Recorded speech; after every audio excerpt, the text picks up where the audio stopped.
All right, here we go. Episode 11. I don't know if anyone's listened to the first 10, but I tried to come up with like a format. So I think I'm going to try and do this like once or twice a week if something happens, I guess. But this is Monday, June 15th. This is episode 11. And I think I found like I don't know, segments or whatever you'd call them for this thing. But so we'll start with my Panda stats.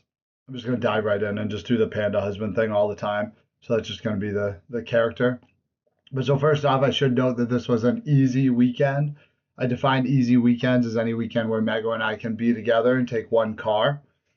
So we had two lacrosse tournaments. One was at UMass, one was at the University of Albany.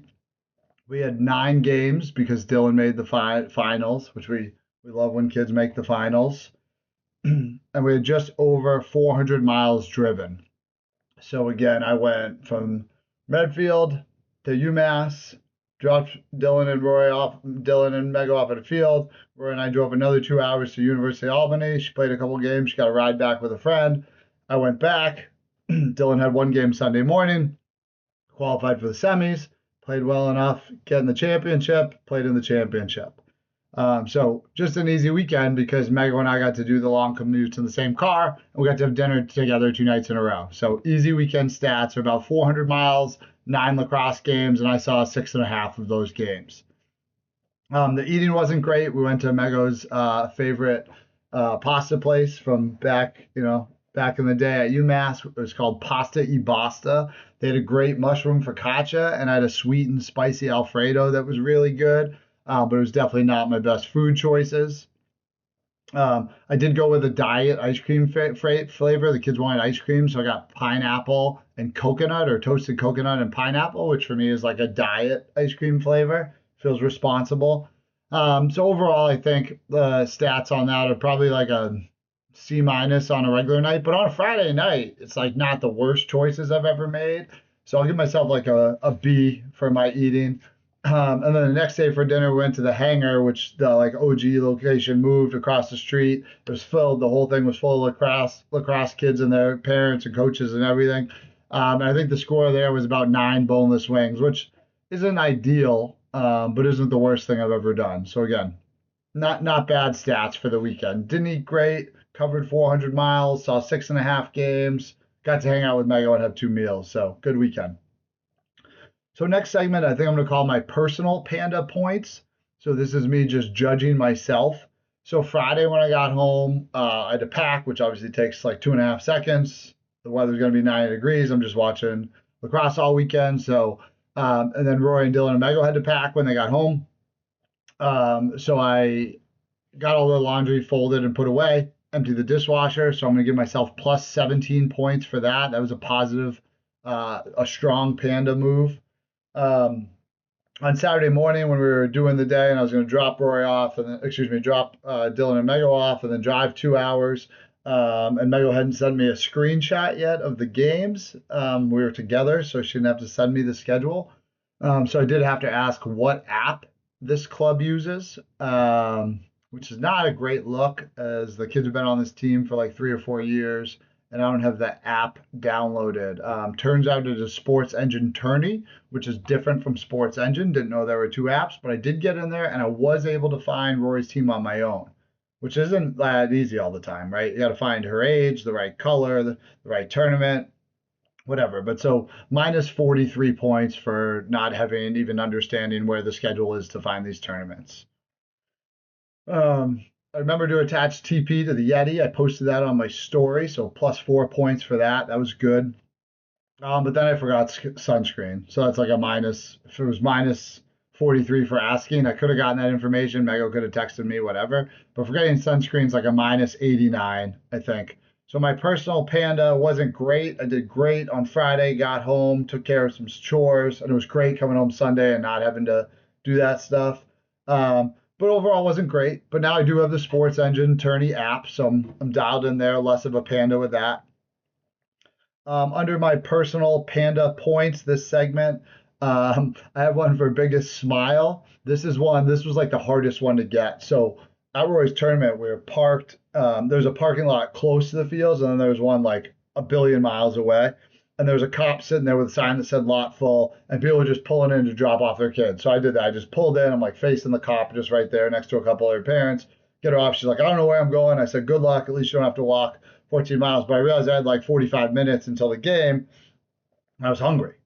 So jogged over the cop, looking how I look with my man bun and like every other lax dad. And this dude just looks at me just like couldn't have been less interested in answering my question about like, where the bathrooms are or where I should bring my old grandmother or whatever. But I asked him where I could find the best sub. And he cracked. He was like, he kind of looks at me, he's like, oh, I forget the name. He told me this Italian place. I went out. He's like, it's right across the street.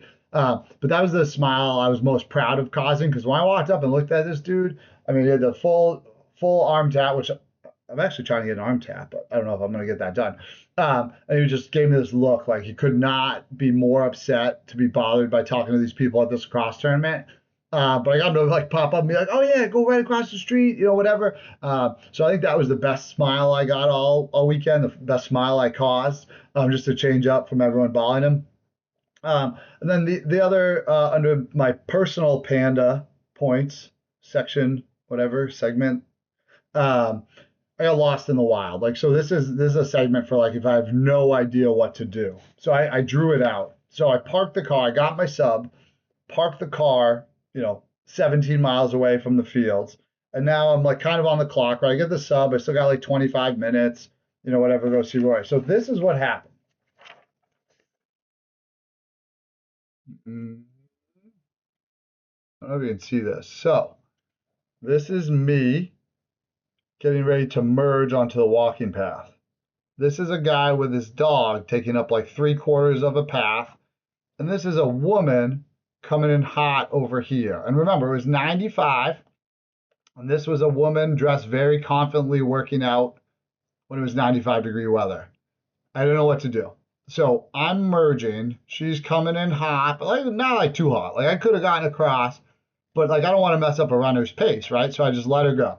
And then she jogs by me. I see how she looks and what she's wearing, and I just pull out behind her. And this is where I froze. So I'm like, wait a second. How does this feel for this woman, right? I'm like, yeah, go ahead. And she goes ahead, and I just come out behind her.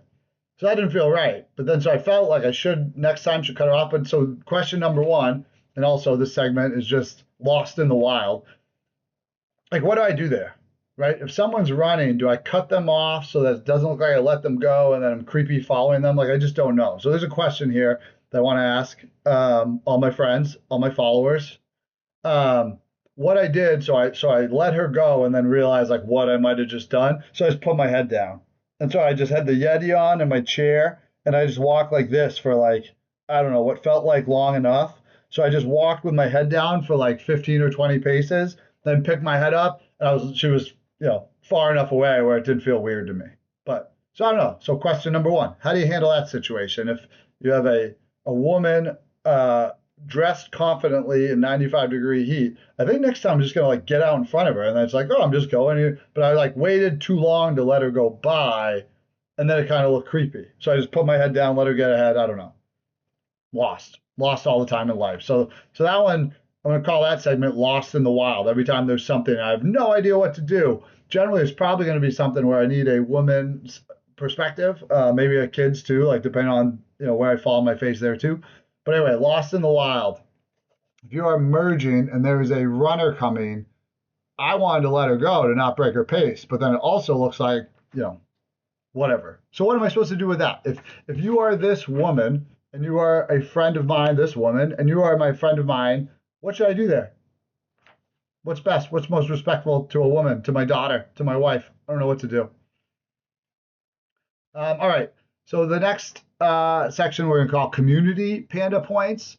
And if anyone watching this is a student or a friend who I need like, how do I put like graphics? I made like 5 graphics. So there's like 5 segments so I can stay on. So Community Panda Points.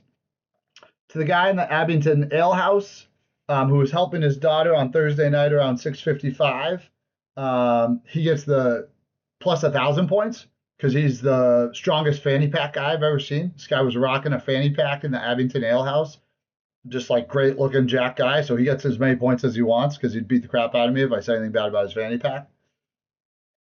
Oh, I have minus 700 because I learned when I was waiting to pick up the carpool from lacrosse, I learned part of why like middle school boys are so hard to hear on their watch. So I saw like four kids say like call dad, call mom, and then the watch is just here like by their side, 2 or 3 feet from their face, and like yeah, come pick me up. Yeah, yeah, practice just finished.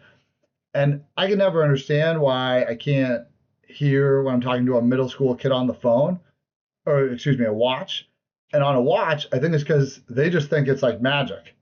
So minus 700 points to any child who calls their kid on their iWatch and then talks down here, minus a bunch of points because that's super frustrating for parents. Going to UMass. So again, this is Mego's old college, her old stomping grounds. Freshman year, she lived in a dorm. I forget. That's how we met. She lived with a girl from Chatham. They met. Eventually, our worlds collided. Sophomore year, she lived in a sorority house, maybe junior. But anyway, her senior year at least, she lived with her brother and Dane and Dunny. And so we were talking about that as we were driving through UMass and all the stuff she used to have to do for him. Imagine like living in a house with like your panda little brother and his little panda friends. But to my brother-in-law and to Dan and Dunny, I owe you guys 1 billion panda points because you are the reason I got to be useless for like 14 years. Because Mego had to take care of you idiots all the time when you were in college, including like sign up for your classes, make sure you eat, tell you when the McRib's coming out. And so I think I owe my brother-in-law even more. And I already love him, who's like my seventh best friend, even though I never see him. But I owe my brother-in-law a huge thank you because he was such a panda as a 17, 18, 19-year-old kid. I think it let me get away with more. So plus 1 billion points from my brother-in-law. Now here's like the big, serious, crazy one, and I think this is the first time this has ever happened in my life. So I was watching an 11-year-old game. I was watching Dylan's game, the lacrosse game, and I saw a parent get tossed. And I don't know if I've ever actually seen a parent get tossed in one of my kids' games. And this is what happened. So I want to explain this as like a coach because I've been a part of this on soccer fields, like on both ends, and one's really awesome and one's the worst. But so when you're playing a soccer game or lacrosse game or any sport, and your team has been taught how to be physical and strong and communicate, and they come and just beat the bag out of another team, right? Great for you, bad for the other team. But what happens is the kids who have not been taught how to like be physical get killed, and they're getting killed on the scoreboard and they're getting killed physically, and then it starts to get out of control in a hurry. So what happens? My son's team is very well drilled on like I don't speak lacrosse, but like hip to hip and how to hit the right way. And so they're beating the bag out of this team, right? Like they knew they were going the night before. We knew we were stuck there. I mean, we knew we got to play in the same semifinals because of the scores or whatever against teams they played. But so this is like the worst thing that can happen in sports, right? You have a team that's going to kill you, and physically they beat the crap out of you too. So as a coach, like on the losing end, it's wicked hard to deal with, right? But there are right ways and wrong ways to do it, right? So what happened in this game is coaches started barking, coaches got penalties. The refs were two grown men that could handle it, right? Like crazy they have to deal with this, but like not like I have to get involved, right? So they are the coach got a couple fouls. He's saying next one you're out. They actually never threw out the coach. And then a mom just keeps barking. I can't hear what she's saying, but the ref's coming down. He's like, "Oh, F word, good. Yeah, they're 11-year-olds. Yeah, good sportsmanship, whatever." And finally just stops and he tosses her, right? And so she's collecting her stuff slowly, and all on the tip of my tongue, all I wanted to yell was like, "Hurry up. I'm trying to watch my 11-year-old play a sport." I thought that was a killer line, right? They're 11. Like, how are you getting kicked out of this? But she gets booted. So she gets a score of minus infinity points.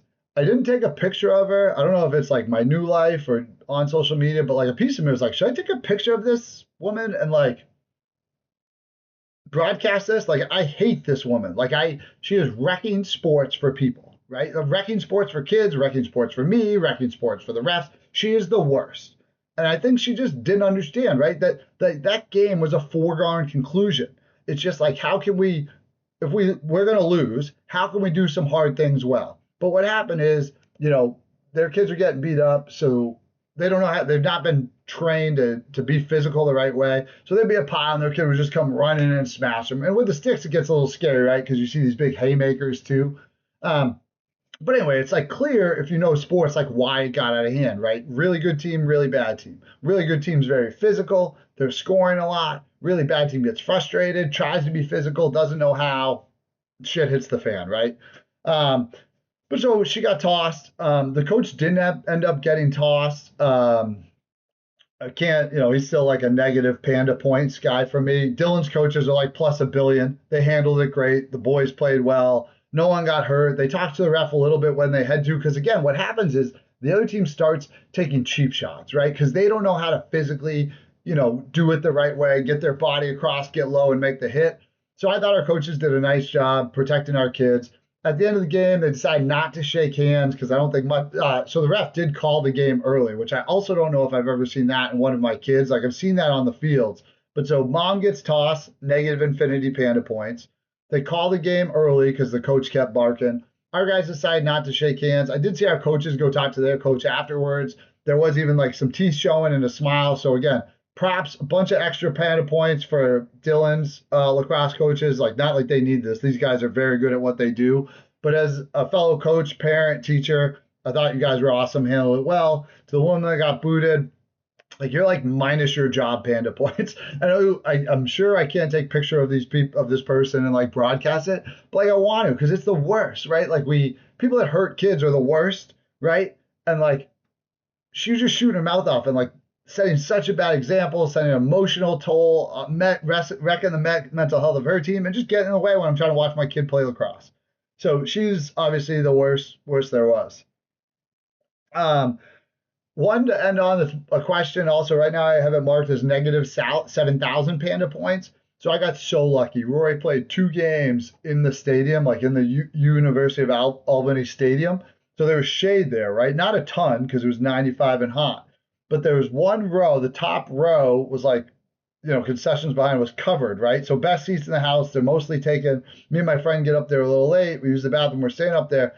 And I realize this woman was holding 2 seats because her daughter was playing in the game after this, right? So she was talking, and her neighbor was like, "Oh, which team are you rooting for?" Whatever. And she's like, "Oh, no, no, this isn't my game. I'm saving these seats for the next game."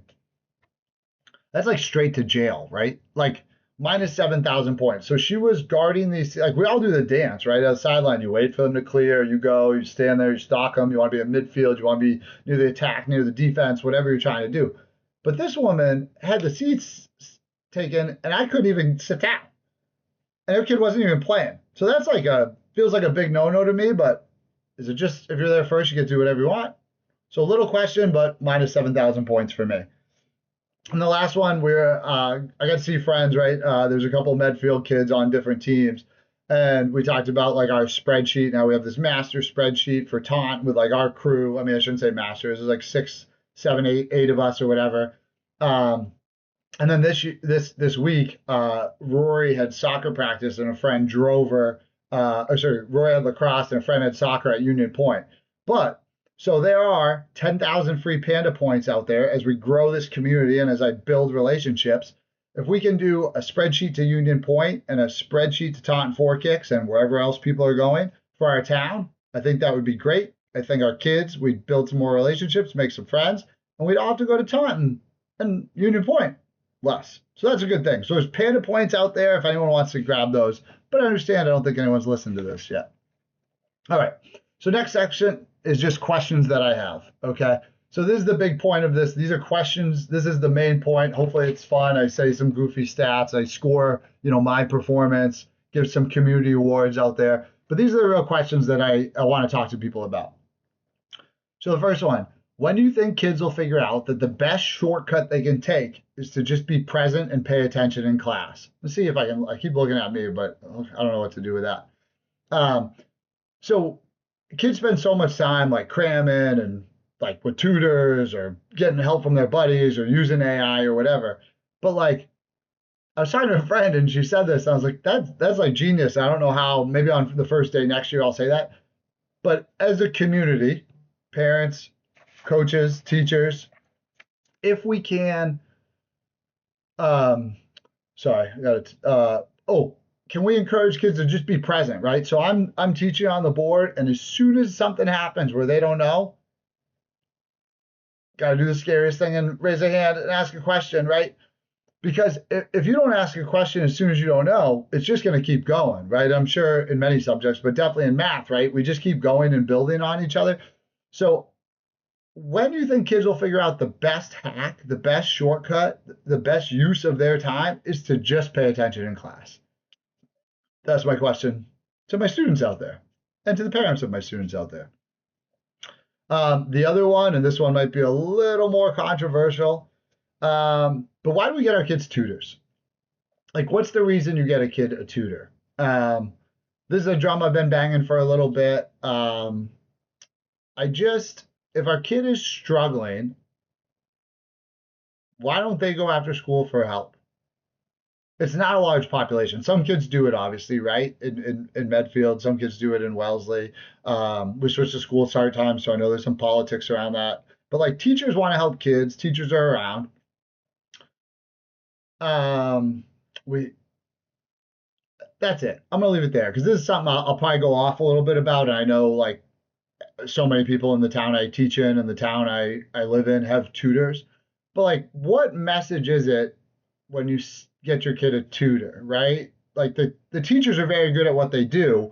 So that's a question. And this one, I know I'm gonna stop, not go too crazy because I know I'm against the grain, right? I know I'm in the minority here, but like, what's the point, right? Is it to learn the material? Is it just a band-aid? When do we do it? The grade goes down. How far does the grade go down? What steps have we tried first before the tutor? But that'd be a question that I have for my community. And again, I'm bringing my bias, my teacher, my coach, and dad, parent to this. Excuse me, like bias to this, whatever. But that's a question I have that I'd love to talk seriously about. Like, what when I get a tutor for my kid, what message does that send? Because and I bring it up because every year I have 3 or 4 kids in every class that'll just sit there and not do anything. They're like, oh, I'll just do it with my tutor. Like, I'm not going to do math during math class, right? I don't understand the best shortcut is to pay attention, but I'm gonna talk to my tutor and do it then. So I'm gonna do nothing for an hour or for a half hour here. I'm gonna go do it with my tutor. So I really have a question for parents in my communities of like when and why do you hire tutors and like what are the negative effects of it? And I'd love to have that conversation. Um, do you think giving kids more kids A's is killing their motivation in college or in high school? So a couple kids came back this year and talked about how everyone gets an A, right? And they go to colleges that you'd all say are good colleges, right? That whatever. But like they just name this idea, right? That more of them are getting A's. So like, why work so hard, right? If Jimmy's going to get a B and curve it up to an A, or he just gets an A because there's pressure from the school or the department or the parents to give everybody A's, like, are we helping or hurting our kids there, right? And I can tell you, kids are coming back to Wellesley and saying like, it's just now I'm not motivated. Why even go to class if everyone gets an A? And I've had 2 friends who I work with who also teach at the college level, and they like one of them I talked to like 6 years ago, and she said, yeah, you either give them an A or an F. Is like the instructions, right? They don't pay for B's and C's. You get an A, or you could fail a kid, but there better be a big reason. So I think this is now trickling down to our kids, and so I think we need to talk about that. Maybe we need a reset for how we do grades. And it would be scary, right? It would hurt. Like kids would feel it, right? Because it's a number, it's a lower number, right? If we gave them grades, if we taught a little harder, if we didn't scale everything, if they didn't have extra credit, all these things. And parents, we have to work together, parents and the school to understand like this is a reflection of what you know. It's not an A, and you can work, and these are where your holes are, areas of opportunity. This is how you get going. But um, you know, kids are coming back and saying everyone's getting an A, and these are at Ivy League colleges, NESCAC colleges, right? These 2 kids are from, so they're the colleges. Everyone, they're good colleges. All right, how about this one?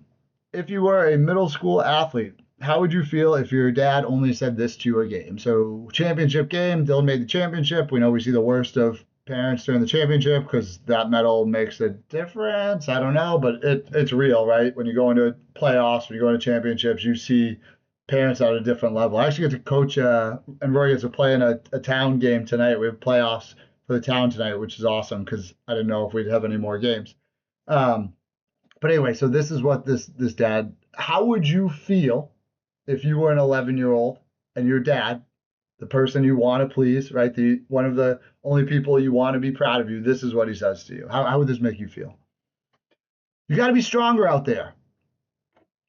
Get a body on him. You're not working hard enough on defense. You got to get possession. And lastly, you got to work harder. How would that make you feel if that was all you heard from your dad?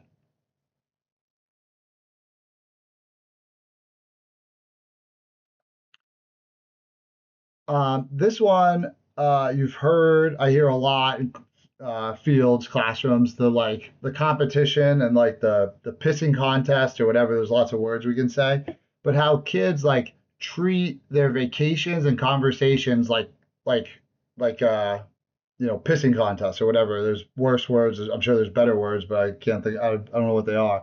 But like, are we contributing that? So I noticed, obviously, when I'm walking around, all these lacrosse games with many people that benefit from the same privilege I have.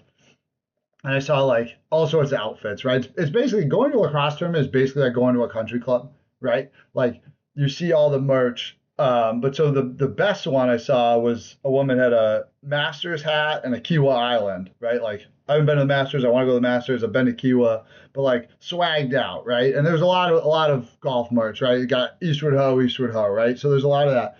But I'm trying to figure out, and if you don't know what I'm talking about, so like when kids, like if it's right before a school vacation, a kid will be like, I'm going to the Cape. I'm going to California. Oh, well, I'm going to Hawaii. Oh, well, I'm going to Antarctica, right? And how they talk, it's just like clearly like a competition. Is mine good enough? Is mine better than yours? Oh, you're doing something awesome, so I got to do something awesome. And it's just not good, right? Like I've talked about it a little bit with some teams I've coached and with carpools because I hear it, I'm like, it just feels gross. But so my question is like, is that all on us? Like, I feel like when I'm talking vacations with my friends, I don't act like that, but like people rock the merch they get in these places, and also like a lot of us spend the $85 on the club sweatshirts. So like, are we contributing to this thing? And I think I did the first 10 episodes to hopefully give like a whole view because I didn't know what publishing a couple of them would do, but hopefully you'll get to know me a little bit through all 10. And now this is just kind of the once a week like observations. I think I can fit them into these nice little segments. But like, do how much are we contributing to the competition culture? And I know it's a lot. I had never thought of it from this angle because I never thought like the vacation measuring, I don't think is like our biggest problem with our kids' mental health, but it's something that happened and it's something we address. And I was just giggling to myself. At one point this weekend, I was writing down like the top 5 or 10 reasons to show you have white privilege. And I was trying to make myself laugh with that, but I think I came up with like, number 5 is your kid plays lacrosse. Number 4 is like your buddy has a boat.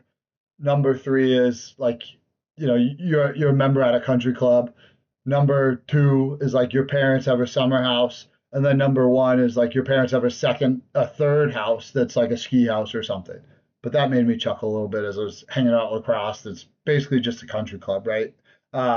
You look around there and the logos you see are all places that I love to play golf. But anyway, we can name that a little bit. But so how much are we contributing to like our kids in the pissing contest? And again, we know we are in it as a society with a competition, but this was just like a smaller one. And this is like total curiosity because I'm just like not a merch guy. I went on a golf trip to Ireland and didn't buy any merch, and a lot of my guys bought something in every store. So the merch thing isn't for me. I fight my kids on the hoodies. I think my deal is now if they win the championship, they get one. But I don't know, is that bad? Like when I said that, I was like, wait, but I love you even if you don't win the championship. But I just don't want to spend the money on the hoodie. But every tournament they come home from with Mego, they get a hoodie anyway. So they got plenty of hoodies, and they wear them, and they're just flexing on kids. I think. Like I don't think they love the design of the hoodie, or they're not like super stoked on North Carolina. And if we're buying them for the memories, like I feel like they just get donated like a year and a half later when my kids grow a little more. Um, but yeah, I don't know. How much are we contributing to that? We know the competition, a lot of that is society, our fault, but like even down to like where we go on vacation, like how do we talk about it? And the merch we wear, I don't know. But that one I was thinking about that and just giggling to myself as I was just going from like UMass to Albany and all the people look the same. So this is another question I have, and I have no idea.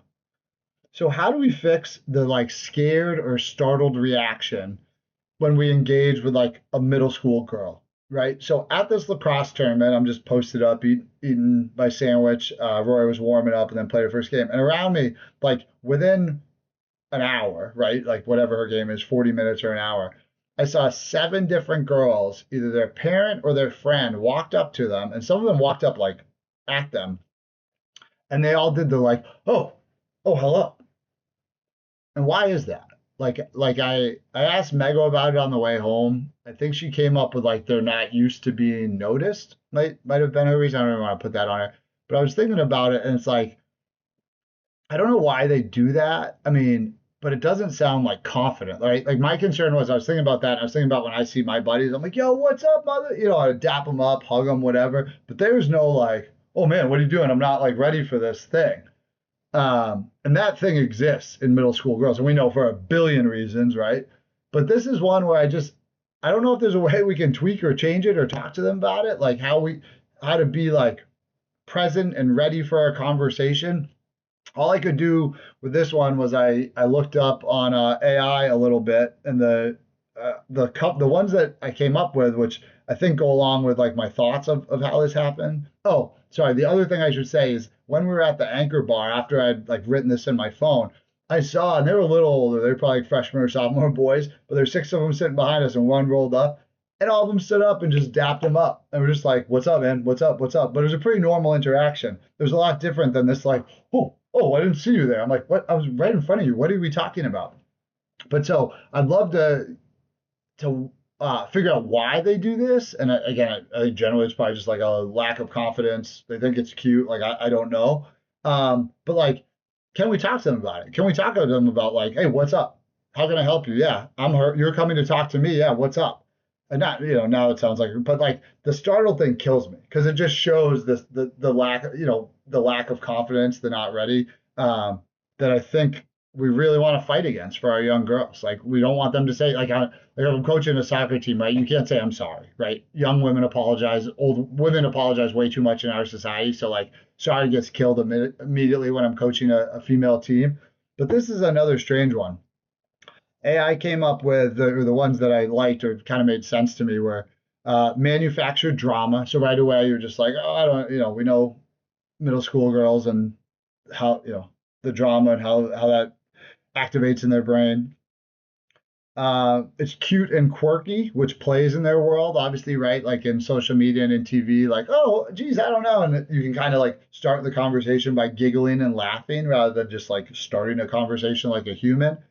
It says it's like an easy icebreaker and plausible deniability, AI told me. So this idea of like, oh, I'm not ready for this conversation. So like whatever happens, oh man, oh, and then we can start. So it's like a weird icebreaker. But all of these things, again, I think ring towards like not owning the room, not like feeling strong or powerful, which obviously like our middle school daughters aren't going to act like our wives, right? They have to grow, but it's like a little thing that I feel like we shouldn't get out of control. Like again I saw like seven or eight girls do it in an hour around me. I know girls do it on the soccer field. People do it in my house. Like I can walk up to one of Roy's friends in my house, and like I think she sees me coming. Oh, hey, well, and so I think it's just some like anything that presents their fear or lack of confidence, I think we want to try and get ahead of.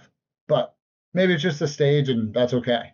But so I guess my question is, are we concerned about that reaction or that little loophole? And then the last thing, obviously, AI came up with here is um, like they don't have conversations, right? So much of our stuff is texting or direct message or Snapchat my face, like, whatever. Um, But so how, like, do we think that's an issue? Do other people think that's an issue? And how do we fix it if it is?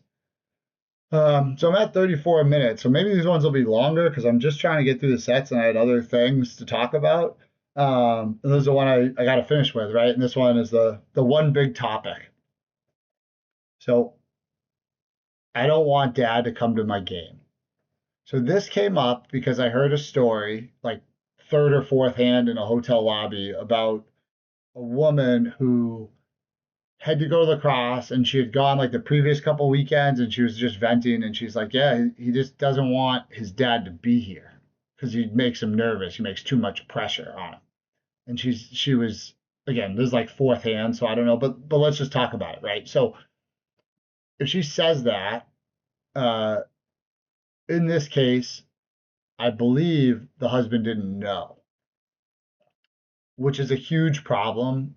Uh, so we got to talk to him. The wife, the kid together.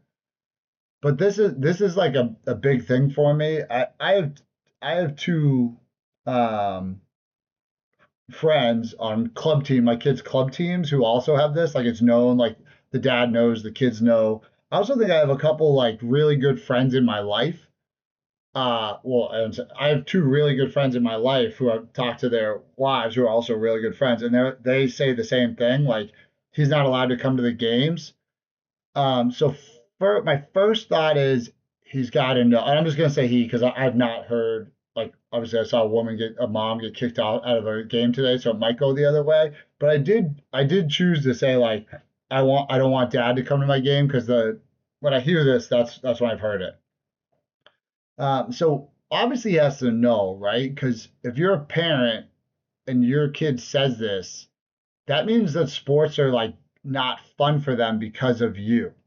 And that's a huge problem, right? And this is why we're doing this, right? Like I screw up all the time. I'm going to share those here, hopefully get feedback on like how I can be better. But if your spouse or your parent, if you're a kid, but much harder for you for sure, like is wrecking the game, the sport, the fun because they're putting pressure on your kid, they need to know that. And we need to have that conversation. And if you know that, you got to change it, right? And I get like I've felt emotions, right? I've ran away from games, from refs, like I've been mad, but like we gotta be like dad first, right? You gotta just support them and just say good job, right? Like for me, it's so hard. It was so hard. Obviously I've been doing it for a long time now, but when the kids were young, but like then getting good enough where I had expectations for the team, I used to like grab Rory at halftime and be like, hey, I love you as your dad. I love you so much, but like now I'm going to coach you. And I just, say whatever I needed to say. Um, and so to the dads out there who know this is a problem, right? You know your kid doesn't want you at games. Let's help you figure it out.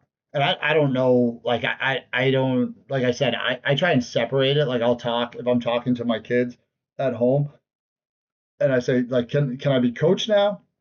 Or they'll have a question, I'll be like, you want me to be dad or coach? Like, yeah, you're great, sure. Or like, how can we fix the problem? But like I think it was episode 3 was about how like toxic the sidelines are.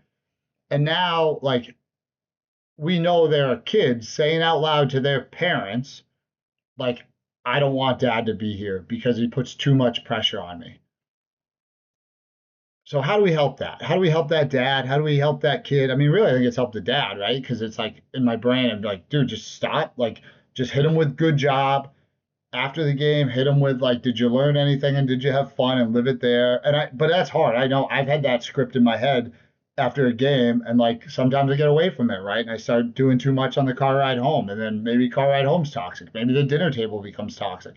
It's hard. I get that, but like I gotta believe it kills you, right? If you're a dad and you hear that, like, it can't just be like, oh, that's how my dad was, right? Like we have, like your relationship now has something going on with your kid because something they like to do or used to like to do or you like to watch them do, now they can't do because of a way you make them feel. So we got to work on that. We got to fix that for sure. Like I said, stick with good job. If you're only yelling good job and you ignore the negatives, I think that helps. But this is 40 minutes, so this is a lot. But I think this is how it's going to go. There's a ton of questions in there I'd love to have answered. I don't know if anyone's listening to this, but this is Monday, June 15th, after a slow weekend because Mego and I shared a car, went over my stats. I have my personal Panda points, community Panda points, and then my big questions. And there's a bunch of questions out there that I got from this weekend that I'll have every day, all the time, living my life because I need help. And again, I don't have time. Tonight, I'm going to go coach the game, come home. I won't have time to hang out on the sidelines with my friends because I'm coaching. I don't have time to talk to the other coaches who are my friends because we're coaching. But these are the questions I came up with. So I'm just going to take notes every week and whatever. If it's a busy week or something crazy happens, maybe I'll do a mid one, but maybe I'm going to be like a Monday podcaster. But there's lots of questions in there. The one big topic, we got to make sure we add to our kids' fun. We're not taking away from it. I'm not going to do I love you anymore because that was Chad Ocho's Cinco's things, but I'm going to say, like, I'm rooting for you, right? The whole idea is to me build relationships, to make my community smaller, to help the kids I teach. But so that's it. Episode 11 in the books. See how long this takes to upload or download or whatever it is, but I'm rooting for you. Thanks for listening.